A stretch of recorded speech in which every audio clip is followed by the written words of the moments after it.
இன்றைக்கி third day class எப்படி தைக்கலான்னு பார்க்கலாமா? ஃபஸ்ட்டு வந்து இன்றைக்கி கோடு நீட்டாக வளையாமல் நேராக அடிக்கிறதுக்கு. அடுத்தது வந்து இந்த முக்கெல்லாம் எப்படி ஸ்டாப் பண்ணுறதுங்கிறத கற்றுக்கிறதுக்காண்டி இந்த மாதிரி. அப்புறம் கொஞ்சம் வளைவாக அடித்து பழகிறதுக்கு. அப்புறம் ஜிக்ஸாக் மாடலு, இதுவும் அதேமாதிரி உங்களுக்கு முக்கில் ஸ்டாப் பண்ணுறதுக்கு வந்து கொஞ்சம் ஈஸியாக இருக்கும். அப்புறம் சர்க்கிள் தான் கொஞ்சம் கஷ்டமாக இருக்கும். அதனால் இதை லாஸ்ட்டில் சரியா? ஃபஸ்ட்டு கோடு அடிக்கணும்.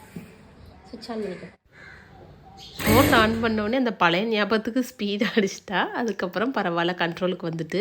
இப்போ ஃபஸ்ட்டு லைன் அடிச்சிட்டா, லைனில் வந்து எந்த ப்ராப்ளமும் இல்லாமல் நீட்டாக அடித்தாச்சு. ஆனால் என்ன, நான் கோடு வந்து ஸ்டாப் பண்ணியிருந்ததை தாண்டி அவன் பாட அடிச்சுட்டு போயிட்டா. அதை கரெக்டாக பார்த்துக்கோன்னு சொல்லியிருக்கேன். வந்து திருப்பும்போது ஸ்ட்ரெயிட்டாக கொண்டு வந்து அந்த முக்கிலையே நிப்பாட்டணும்.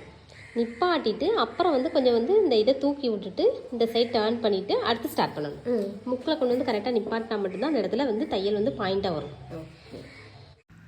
அந்த ஸ்ட்ரைட் லைன் அடித்ததை விட இவளுக்கு வந்து அந்த இது கொஞ்சம் கஷ்டமாக இருந்தது. ஏன்னா இந்த முக்கில் வந்து கரெக்டாக ஸ்டாப் பண்ணும் அப்படின்னோடனே அவளுக்கு வந்து நிப்பாட்ட முடியல. ஏன்னா அந்த பவர் மிஷினில் கண்ட்ரோல் வர மாட்டேன்ட்டு, அதனால் கொஞ்சம் ஸ்லோவாக. நான் இதுவே உங்களுக்கு ஹை ஸ்பீடில் வச்சு காமிச்சிருக்கேன். அவள் ரொம்ப ஸ்லோவாக அடித்து ஆனால் ஓரளவுக்கு கரெக்டாக வந்திருக்கு. இன்னும் கொஞ்சம் அடிக்கடிக்க வந்துடும். இப்போ பார்த்தீங்கன்னா இதுவும் முடிச்சாச்சு. இதில் எவ்வளோ மிஸ்டேக் வந்திருக்குன்னு பார்க்கலாம். தையல் ஒரு முக்கும் வரலை, அது வெளியே வந்துட்டு மறுபடியும் வச்சு இது கொஞ்சம் வெளியே தள்ளி வந்துட்டு கரெக்டாக அந்த பாயிண்டில் வந்து நிற்கணும். இதுவும் ரொம்ப தூரம் வெளியே போயிட்டு ஹார்ட் பீட் மாதிரி. சரி, நெக்ஸ்ட்டு இந்த கவுக்கும் கொஞ்சம் சங்கடப்பட்டா. ஏன்னா அது ஸ்ட்ரெயிட் லைன் மாதிரியே வந்தது. சரி, அடித்து பழக பழக உனக்கு வந்துடும் அப்படின்னு. வாங்க இப்போ இது எப்படி தைச்சிருக்கான்னு பார்க்கலாம். அடுத்தது ஜிக்ஸாக் வந்து எதுக்காக அடிக்க கொடுக்குறோம் அப்படின்னா, இதுலேயும் வந்து இந்த மார்க் வந்து கரெக்டாக அந்த பாயிண்டில் வரணும் அப்படிங்கிறதுனாலையும், அடுத்தது நம்ம கை கூச்சம் போகும். நம்ம அடிக்கடி திருப்பி அந்த ஸ்ட்ரெயிட் லைனு அதுக்கப்புறம் டாட்டில் கரெக்டாக வைக்கிறது இதெல்லாம் பண்ணும்போது நமக்கு வந்து இந்த தையல் வந்து ரொம்ப நல்லா பழகின மாதிரி ஆயிரும். அதுக்கப்புறம் நம்ம தைக்கும்போது நிறைய டர்ன்ஸ் அதெல்லாம் வரும்போது கூட ஈஸியாக நம்ம அதை ஹேண்டில் பண்ணிடுவோம். அதனால தான் இதை மாதிரி திருப்பி திருப்பி அடிக்கிறது, இந்த வி மாதிரிலாம் அடித்து பழகணும்னா ஜாக்கெட்லாம் தைக்கும்போது ரொம்ப ஈஸியாக இருக்கும். இதையும் முடிச்சாச்சு. இதில் எவ்வளோ மிஸ்டேக் இருக்குதுன்னு பார்க்கலாம்.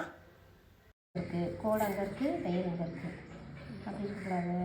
அப்புறம் முக்கில் நிற்கவே இல்லை, முக்கை தாண்டி வந்து நின்றுருக்கு. நம்ம ஒரு இடத்துல முக்கை போட்டிருந்தா அது ஒரு இடத்துல இருக்குது. ஒன்று பரவாயில்ல, ஒன்று தான் பரவாயில்ல க்ளீனாக. இதில் முக்கே வரலை. பின்னாடி நூலை போட்டுக்கணும். அப்போ தான் அது சிக்கு வராது. இல்லை மேலே தைக்கும்போது அதுவும் சேர்ந்து வந்துக்கிட்டு இருக்கும். ரவுண்ட் ஷேப் கேட்கவே வேணாம். நாம் ஒரு பக்கம் தைச்சா ஸ்டார்டிங்கில் அது ஒரு பக்கம் தான் போகும்.